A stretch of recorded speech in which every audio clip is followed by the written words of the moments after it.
I don't know how big it's going to be. In terms of percentage, well, I think gold was like 20, maybe 25% from the top, maybe in February 2020 or early March 2020 to wherever it stopped at 1450. I think it was like maybe 1800 down to 1450. What percentage is that? It's something like 25% from, and I don't think I'm wildly off there. I'm just not doing the math in my head. So, I mean, we could see something like that. What's 25% of, let's say, 3,600?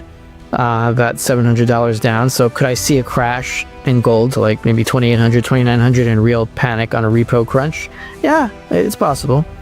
But, most of my positions were established way before 2,800. So, unlike 2020, which really got me, my heart pumping in a bad way and, sweating, I held on. But this one, it would be like, a little bit, like a mild roller coaster, like something I could handle. Since 2024, I think, the beginning of 2024, we've had a few consolidations in gold. There are many different ways to count a consolidation. You can debate where you want to start counting, where you want to stop counting. But if we just take just a general idea of what a consolidation is, the price doesn't go beyond a previous high, then the average length of a consolidation since 2024 has been about 4 months. There's been one that was 3 months, and usually the rallies are between 1 and 2 months. So the rallies are shorter in time span than the consolidations. That's how it's been. Doesn't mean that's how it always will be, or that's how it necessarily will be this time. But nothing fundamental really has changed since the beginning of 2024. We're still operating on the leftover printing from 2020. We're almost out now, finally, but we're still operating on that, so it's the same basic monetary structure. So based on that, it just seems like there's a good chance here that the consolidation in gold is pretty much over, and once we pass 3,500, we should start seeing the next rally, which shouldn't take too long in time span. Should be about 1 or 2 months until we get to a new plateau. Could be 4,000, could be higher than that. It's hard to tell exactly where it'll stop. Despite lingering consolidation, underlying fundamentals remain powerful. Central banks continue to accumulate gold as a strategic reserve. In Q1 alone, global demand by value neared record highs, driven by geopolitical tensions, a weakening dollar, and rising tariffs. These institutional flows lend depth to any rally that might unfold soon. But in the meantime, we also have to look out for the end of the last tranche of 2020-2021 money printed fuel. And because we have now still about $100 billion left in reverse repos, which is the backup money supply that comes in every so often, that's still going to run out. And when it does, the Fed is going to have to print again, because all of the extra reserves are still being used in the plumbing of the system, and they can't be double booked. They can only go in one direction. And all of the hedge funds and everything like that uses that money, they need that to keep coming, or they have to close their trades, and that could cause a systemic toppling. So before that runs out, we should see gold start to rally, and I'm not discounting that gold and silver will get hit, perhaps severely, though less severely than most other things, in the event of some kind of a clog in the plumbing. But that's only going to be like, a few days until the Fed responds, and then we should see a slingshot. So I'm not counting that as part of the trendy consolidation versus rally. That's something else. Like, for example, if you look at 2020, like February, March, April 2020 in gold, it was a humongous dip, and it was one of the worst dips in history for gold stocks. But if you look on a chart that's 5 years or longer, you don't even see it. It's not even there because it was so short. This one's going to be even shorter. It's going to be very scary, but it's going to be shorter. I don't know how big it's going to be. In terms of percentage, well, I think gold was like 25% from the top, maybe in February 2020 or early March 2020 to wherever it stopped at 1450. I think it was like maybe 1800 down to 1450. What percentage is that? It's something like 25% from, and I don't think I'm wildly off there. I'm just not doing the math in my head. So, I mean, we could see something like that. What's 25% of, let's say, 3,600? about $700 down. So could I see a crash in gold to like maybe 2,800, 2,900 and real panic on a repo crunch? Yeah, it's possible. But most of my positions were established way before 27, 2,800. So, unlike 2020, which really got me, my heart pumping in a bad way and, sweating, I held on. But this one, it would be like, a little bit, like a mild roller coaster, like something I could handle. Gold's ascent in 2025 is being fueled by renewed global uncertainties. Geopolitical frictions, trade tariffs, and waning U.S. job growth have catalyzed bullish sentiment. Analysts now anticipate prices could push toward 3,500 to 3,600ers in coming months. Such optimism aligns with a broad shift towards safe haven assets across markets. And I'm sure most of your followers could handle it too if they got in before 27, 2,800.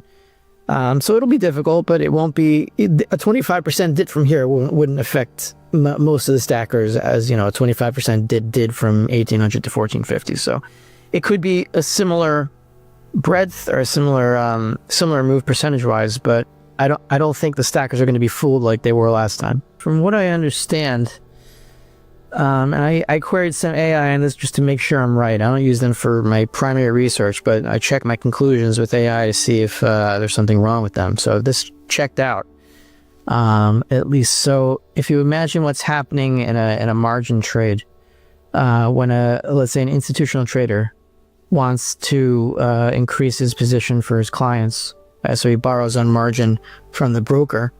The broker's got to get the dollars from somewhere. The broker gets it from the bank. The bank gets it from the repo market, at least about half the time.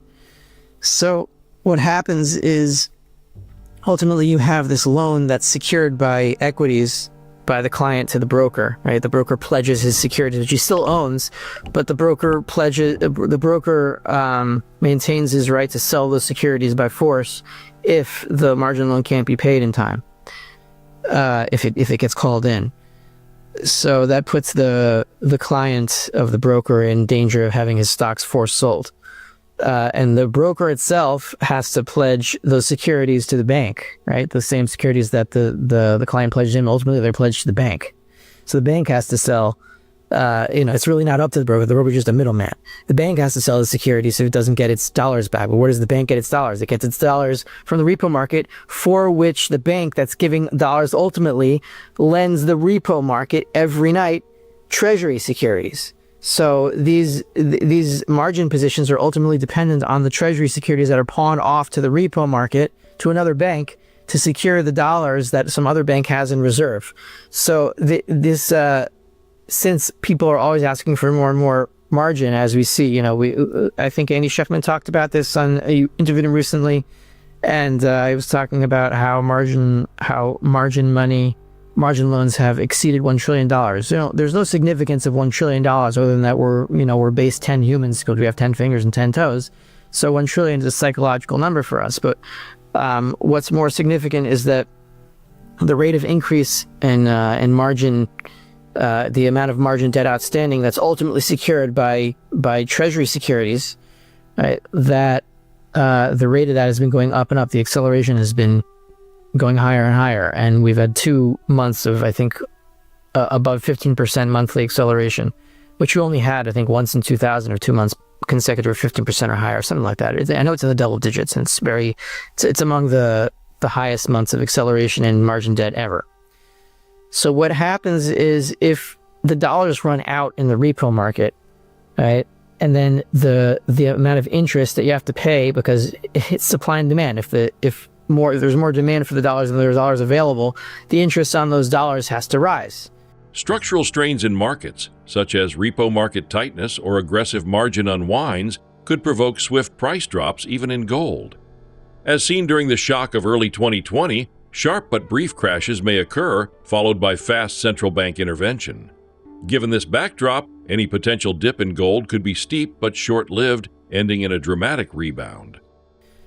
And that means that ultimately the client that's taking the margin, right, he has to pay higher interest rates. If he can't pay them, right, in order to pay them, you have to, because he has no cash in his account, otherwise he would be trading on margin. He's already fully positioned.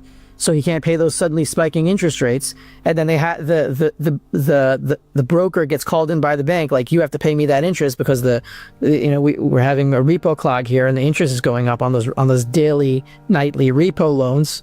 So you have to sell those positions and pay that interest. And then the bank said, but if everyone's doing that, everyone has to sell the positions, the value of the stocks that they bought on this margin loan are going to go down together, because everyone has to sell to pay the interest rates. And then if the value goes down enough, then if it goes down enough, then they can't pay back the margin loan itself, the principal. If the value of the stock's being pawned off for the margin rate for the margin loan in the first place can't be pawned off, and then the bank itself gets in trouble, because the bank is the one that pawned off the treasuries in order to get the cash in the first place, to give to the broker, to give to the client. So if the bank's treasuries get forced sold, so the bank has to sell those securities plus some of its securities that they secured with the other bank to get the dollars, then you have a whole bunch of treasuries being forced sold at the market in order to pay back these margin loans. So what you have is eventually, if it's allowed to go on long enough, let's say a few days or a week or two, which I don't think it's going to last that long because the Fed's not going to allow it, then you have the situation of stock positions being forced sold to pay back repo margin loans. And if the value is not enough because everyone's selling, then a lot of treasuries get sold in order to cover the repo loans, where the stock values can't plug in the hole. So you have rising interest rates, short-term interest rates on the repo market, plus rising long-term interest rates if treasuries are being repossessed in order to pay back these repo loans, and everything's falling at the same time, which would include gold and silver and everything except the US dollar itself, very temporarily, until the Fed steps in, which is what it's going to have to do. Looking ahead, major institutions foresee continued upside. Goldman Sachs sees gold reaching 3,700s by year-end, with upside to 3,880 under recession scenarios, or even $4,500 amid extreme geopolitical strife. Fidelity, J.P. Morgan, and others anticipate levels hitting $4,000 into 2026. These projections reflect gold's resilience in the face of policy shifts and global uncertainty. And it could go either way. I don't know how it's going to play out, but I do have a strong feeling this is going to be the last time. As you go down the fiat process, crashes get closer and tend to get more intense.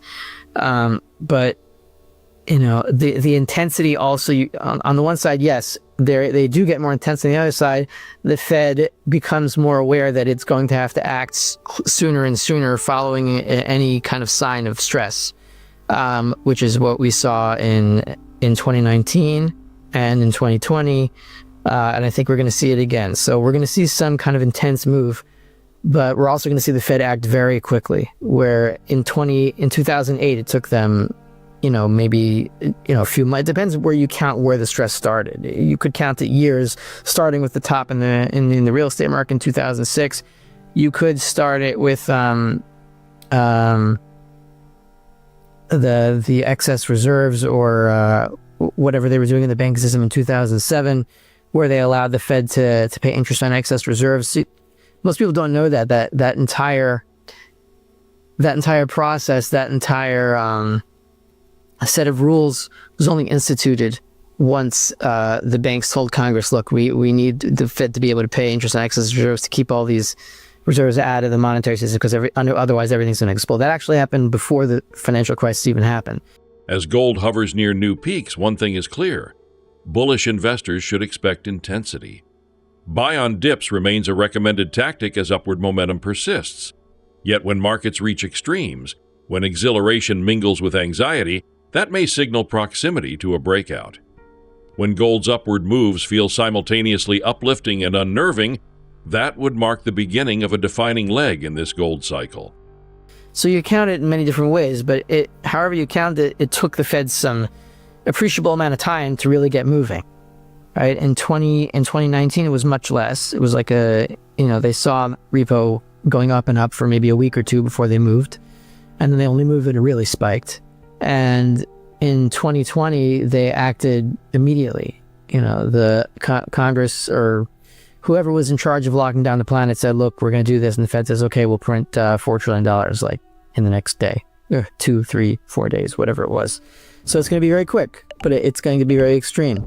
In terms of will it be felt in the stock market, I don't think for beyond a day or two in terms of nominal values, but once the printing starts this time, I think we're going to see gold and silver, especially silver, really start to move like in ways that are going to be scary even for stackers. Because if you put yourself in our situation,